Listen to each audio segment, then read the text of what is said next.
We're now up to our third installment in Jewish rebellions, and we're going to be focusing on the rebellion against Rome. And this is the third part of our third installment of the Jewish History Crash Course. Now, the timeline we're looking at is after the period of Herod, the last somewhat Jewish king or indigenous king to the area. The Romans installed a series of governors. And they were corrupt governors that exploited the people, that taxed them to the hilt, that exploited and made the people very unhappy. And so there arose a group called the Biryonim, and here we see our different groups of Jewish society, or known as the Zealots. And they were political zealots. They believed in political activism. They believed that the Jews should rebel against the Romans. And the other group we're going to be focusing on is the rabbis, the Pharisees. Now, the rabbis generally were against rebellions, especially if they were unwinnable. Remember, we said, unless there was religious repression right in the times, like in the times of the Maccabees, the rabbis advocated accepting foreign rulership and maintaining religious life. But for the Zealots also, besides the political exploitation of Roman rule, they had theological objection that one cannot live under God without being in a kingdom that is a Jewish kingdom, without having our own rule, without having a Jewish kingdom that would be run according to Jewish religious life. And that was a compromise in their religious, spiritual lives. So they led the rebellion. However, the zealotry implies that the violence they resorted to wasn't just a military rebellion against the Romans. They fought against each other, and they even resorted to murdering other Jews to bring about their ends. Here we have the description of Josephus, the Jewish historian, on the left below. You have here a picture of the destruction of the temple, and the painting of the altar is somewhat magnified. The altar with the horns is not, on the corners, is not that large, but this is a dramatic rendering of it, and you see the menorah being carried on someone's back, which will parallel the graphic we used from the Roman inscription for our series. And Josephus describes the infighting continued in Jerusalem. According to Josephus, the city was engulfed in a three-way civil war, with each faction inflicting harm on the others. In other words, they were all these different factions were ensconced in different parts of the old city of Jerusalem, even on the Temple Mount. They would fight against the Romans when the Romans attacked and they repelled them. And they would fight it between each other. So as the Romans attacked, they would say, okay, put it on hold. They would turn against the Romans, repel the attack, and then go back to fighting each other. It even got to the point where the Sikarim, which literally means the blades, the radical offshoot of the Zealots, would resort to murdering Jews if they advocated or tried to reconcile with the Romans. And so the rabbis tell us in the Talmud that this rebellion in 70 was, in a sense, the outcome of the terrible behavior of Jews of the period. Now, it's surprised. The Talmud asks, it says, during the Second Temple period, these Jews were engaged in Torah study, observant of the commandments, acts of kindness, and they didn't do what the First Temple period population did: idolatry, adultery, murder, in the way in which it was done in the First Temple. But they say, so why was the Second Temple destroyed? It was destroyed due to the wanton hatred between Jews. And the rabbis say this teaches us that needless hatred is equivalent to idolatry, forbidden sexual relations, and bloodshed. That was the sin of the period. And literally, Josephus tells us this is actually what brought the destruction of the temple, because he describes how, and the Talmud tells us, that there were wealthy Jews who could have fed the people for years to hold out against the Roman siege. So what did the rebels do? They set fire to destroy the granaries. And the fire spread eventually to the temple. And so literally, the Jews brought about the destruction of the temple.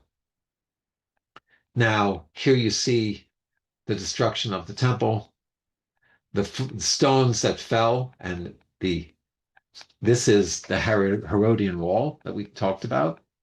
The temple is made of limestone, which actually is a flammable stone, believe it or not. And there's an incredible finding on one of these stones. Here you see it on the right. It says, Lebeit HaTekiah, for the house of blowing of the shofar. One of the stones that fell was on the upper corner of the Temple Mount, of the top of the wall at the corner. And every Friday, they would blow the shofar to announce the coming of the Sabbath, that people should stop their work. And we found the actual inscription. You can see it in the Israel Museum, and a replica is placed at the base of the wall.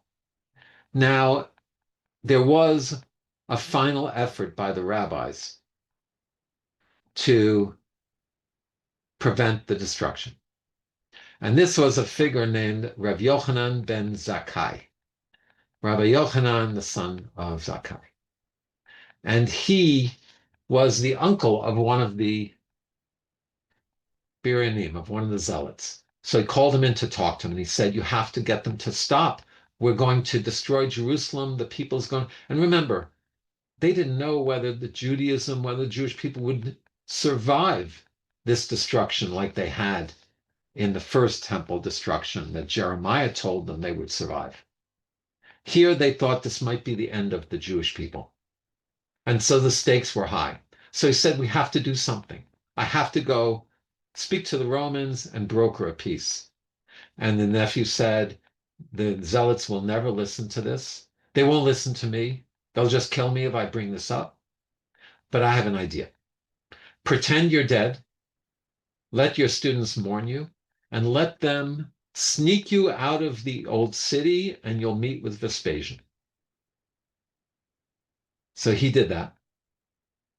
They were going to put their spears through the corpse as it was being brought out, but the students shamed the Zealots and said, you're going to deface the body of a rabbi? He was successfully brought out. He's brought to Vespasian. He sees Vespasian. The Talmud tells us this story, and he says, hail to the emperor. And Vespasian tells him, that is insurrection. How dare you call me emperor when I'm not? I should have your head. And right then, a messenger comes in, and he announces the emperor has died, and the Roman Senate has appointed Vespasian as the new emperor. So Vespasian says to Rabbi Yohanan, you, the bearer of good news, somehow he saw him as a divine pretender to this. And he said, I want to reward you. You have a part in this. What would you like? Tell me what you'd like, and I'll give it to you. Now here Rabbi Yohanan was faced with a great dilemma. What would you say he should ask for? For the Romans to pack up and leave? For the siege to be removed? For Jewish sovereignty to be returned? But he was afraid, as the Talmud says, if you try to grab too much, you don't get anything. Tefasta meruba lo tefasta.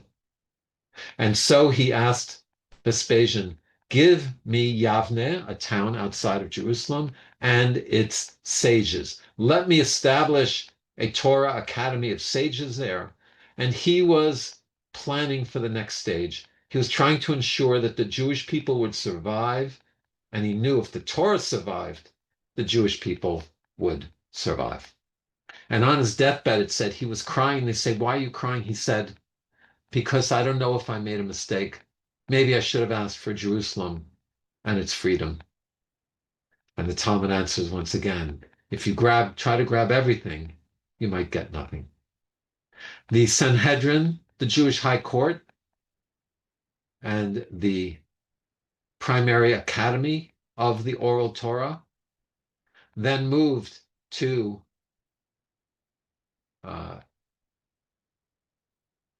Yavne. From there, it moved to a town called Beit She'arim near Haifa. And this is a picture of the tombs of the Sanhedrin in Beit She'arim. And it's at this point, and these years between the year 70 and 132 and the year 200 of the Common Era, actually. So over those 130 years, the rabbis, in a sense, prepared for the exile, for the next stage of Jewish life. And the first act was to write down the oral law, which really was technically forbidden. But Rabbi Judah understood that if Jews were going to spread throughout the world, communities would fracture, they would develop their own practices. There had to be a central body of the law, and that is the Talmud. On the left here, you have the page of the Talmud. And the core of the Talmud is the Mishnah, the teachings, the repetition of the teachings, written down by Rabbi Judah the Prince in the year 200. And he laid down 6 areas of law: the agricultural laws, holidays, marriage law, civil law, purity, and temple offerings. Now you notice that 3 out of the 6 don't have applicability in our, at least they didn't for 2,000 years. Holidays, marriage, and civil law were the practiced law. And the Talmud, which is the expansion on the Mishnah, and which would be written down some 200 to 300 years later in Jerusalem, in Tiberias, the Jerusalem Talmud, and in Babylonia, the Babylonian Talmud, would only cover those 3 sections. But even though when he wrote it, they were no longer running the temple, and the laws of purity and even the agricultural laws were falling off, they were all written down as part of the Torah for posterity, for eternity. Now, here you have the beige, which is the Talmud from 300 to 400 years later. On the left, you have the yellow, which is a commentary from the 10th century of Rabbi Nissim Gaon, the Gaonim being in Babylonia. On the right, in the turquoise, you have Rashi, the great 11th century French scholar who wrote a commentary to the entire Talmud. And on the left, you have his students, grandsons and students, the Tosfot, the additions, the analysis of commentary. And so you have the page of Talmud, which is really the meat and potatoes, the mainstay of Jewish learning and Jewish life. And Rebbe was very prescient because this is what, in fact, maintained the Jewish people throughout the exile.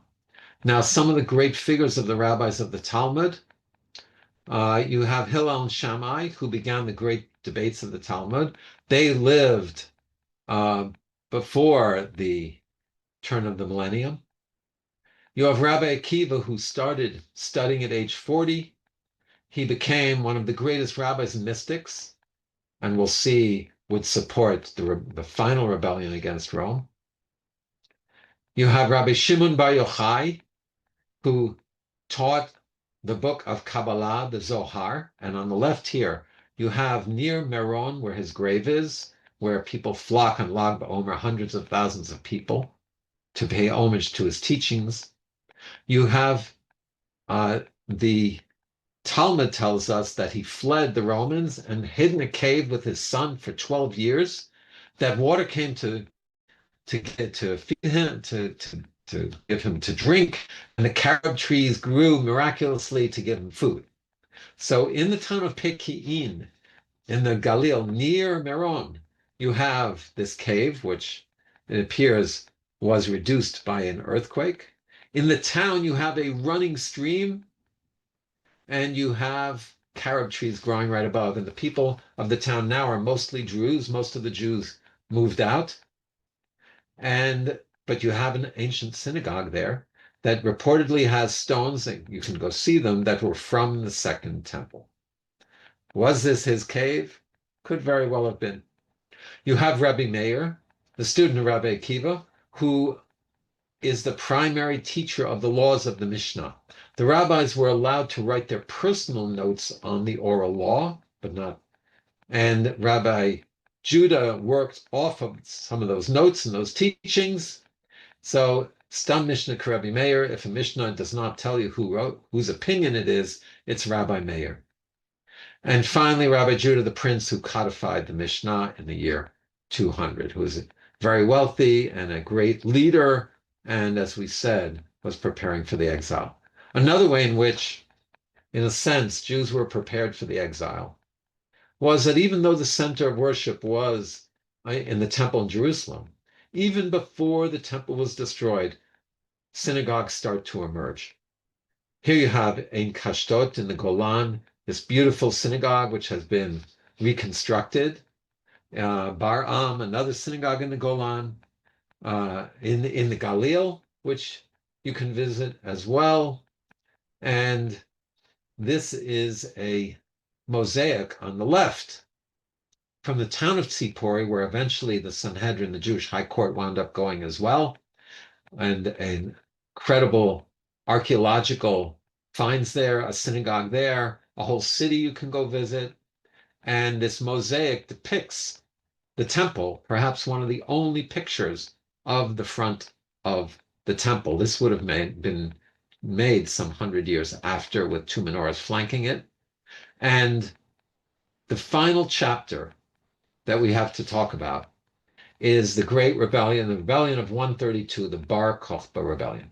Now, the Jews tried to rebel in the year 115, and it was suppressed. But during Hadrian, the Jews tried again. And there were other Roman vassal states that rebelled with the Jews. They rose up in battle. They reported they had an army of 300,000, and that they pushed the Romans back. They retook Jerusalem. According to some historians, it's believed they brought the Passover offering and maybe even reestablished the temple. Here you see on the left the minting of coins. The one on the left says to Shimon, with a picture of the temple. And to the right, freedom of Jerusalem, with a lulav and etrog in a vase. Now, Bar Kokhba comes from the word kohav, with a hint to the verse in the book of Numbers that a star will rise in Yaakov, in the Jewish people, amongst the nation, and kohav means star. He was a military leader who rallied the people and the soldiers. And at first, Rabbi Akiva backed his rebellion. And this is very significant because, as we mentioned, generally the rabbi's view was that as long as Jews could live their religious lives, you didn't fight for political freedom. But Rabbi Akiva didn't follow that position.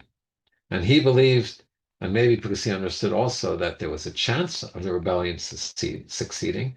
And it's reported that in Rome, when the generals came, they did not say all is well in the Roman Empire, because this is the largest gathering, the largest mobilization of Roman legions had to be sent to Jerusalem to quell this rebellion. Now, Bar Kokhba was a fascinating figure. The Jews hid in many of the tunnels, and here you see on the right the picture of the tunnel entrance. You can visit these Bar Kokhba caves. I did myself, and I'm not particularly claustrophobic, but you crawl through a small space. It goes straight to the left, to the right, and then opens up. And you can imagine the Romans trying to get in these caves. And today, of course, in Gaza, we're the ones having to go into the caves to rout the rebellion. Different story for another time. But Bar Kokhba, we have archaeological finds of letters written to him and by him. We have tefillin, Jewish religious objects found from the time, tzitzit, even though it appears that he ordered religious objects for his army. But the Talmud says the rabbis were ambivalent about him. more than just a rebellion, his religiosity. One of the initiation rites for his soldiers would be for them to cut off a finger, which is forbidden in Jewish law. So the rabbi said that's not allowed, so he changed it that they had to pull out a tree riding by on a horse at a fast speed, grab onto a sapling and rip it out of the ground. Rabbi Akiva eventually would pull his endorsement, and it appears that Bar Kokhba was ambushed. Someone said that the rabbis had turned him over to the Romans, had given them this lead, and he attacked the rabbis, killed some of them. Rabbi Akiva removed his endorsement, and the rebellion was not to be. It was suppressed by the Romans. And by then, the Romans were so sick of the Jews, 3 rebellions, untamable people. They decided this is it. They razed Jerusalem, sowed salt into the fields in the surrounding areas, and renamed it Ira Capitolina, the capital city. They renamed Judea Palestine after the Philistine, the Philistines, who were the Jews' historical enemy. And yes, the word Palestine comes from that. And in this map of Ira Capitolina, you see a central street. When I was living in the old city in Jerusalem, they dug to build a new building. They found a Roman street with columns lining it, and that is today the Cardo, which they have excavated and now has Judaica shops lining it. So that shows how they completely rebuilt the city. And to the left, you have the bas-relief of the Jews being led into captivity by the Romans.